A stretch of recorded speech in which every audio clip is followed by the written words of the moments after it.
ராஜ்மோகன் அவர்கள் வந்து இப்போலாம் வந்து என்ஓசி வாங்கினோம்னா ஆன்லைன்லேயே அப்ளை பண்ணிட்டு ரூபா பணம் கூட இல்லாமல் நம்ம என்ஓசி வாங்கிடலாம் அப்படின்னு சொல்றாங்க. இந்த என்ஓசிக்கான ஃபுல் டீட்டெயில் உங்களுக்கு தெரியுமா? 2006 சமச்சீர் கல்வி அப்படிங்கிற ஒரு திட்டத்தை வந்து அமல்படுத்துறாங்க கருணாநிதி தலைமையிலான அரசு. ஓகேங்களா?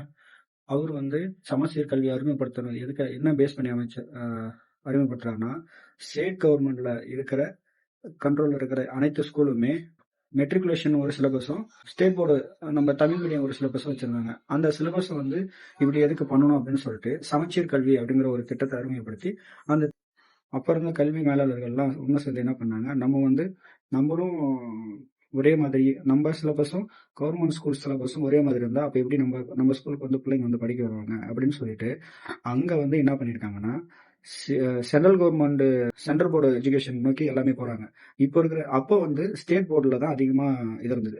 மெட்ரிகுலேஷனாக இருக்கட்டும், ப்ளஸ் வந்து ஸ்டேட் தமிழ் மீடியமாக இருக்கட்டும். ஸோ இது எல்லாமே ஸ்டேட் போர்ட் கண்ட்ரோலில் அதிகமாக ஸ்கூல் இருந்தது. இப்போ பார்த்தீங்கன்னா சிபிஎஸ்சி ஸ்கூலும் இன்டர்நேஷனல் ஸ்கூலும் இருக்குது. இது எல்லாமே சென்ட்ரல் போர்ட் கண்ட்ரோலில் இருக்குது. ஓகேங்களா? அதுக்கு வந்து என்ன பண்ணிட்டாங்கன்னா, நம்ம கவர்மெண்ட் என்ன பண்ணிருந்ததுன்னா என்ஓசி சர்டிஃபிகேட் வந்து கம்பல்சரி அப்ளை பண்ணணும் அப்படின்னு சொல்லிட்டாங்க. ஏன்னா இதுக்கு முன்னாடி 2017 காலகட்டத்தில் நம்மளுடைய மாநில உரிமைகள் சார்ந்த கல்வியை வந்து சென்ட்ரல் போர்டுக்கு வந்து தாரை வைத்துட்டாங்க நம்ம எடப்பாடி பழனிசாமி அவர்கள். இந்த 2021 அப்புறம் வந்ததுக்கு அப்புறம் ஸ்டாலின் தலைமையிலான அரசு என்ன சொல்றாங்க, கம்பல்சரி என்ஓசி வாங்கணும், நோ அப்ஜெக்ஷன் சர்டிபிகேட் வாங்கணும் அப்படின்னு சொல்லி இது பண்றாங்க. அந்த என்ஓசி வந்து எப்படி இஷ்யூ பண்ணணும்னா, நீங்க வந்து வாங்கினா மட்டும்தான் உங்களுடைய ஸ்கூல் வந்து ரன் பண்றதுக்கான இது இருக்கும். ஸ்டேட்ல வந்து தமிழ்நாடு கவர்மெண்ட்ல ரன் பண்றதுக்கான அந்த அப்ரூவல்ல இருக்கும் அப்படின்னு சொல்றாங்க.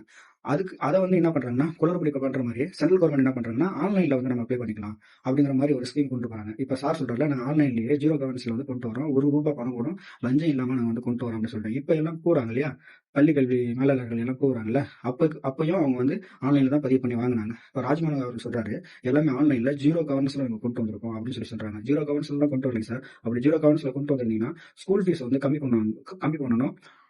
ஓகேங்களா?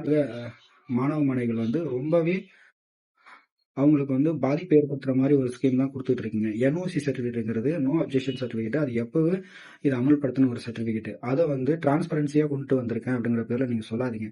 எதுவுமே நீங்க டிரான்ஸ்பரன்சியா கொண்டு வரல.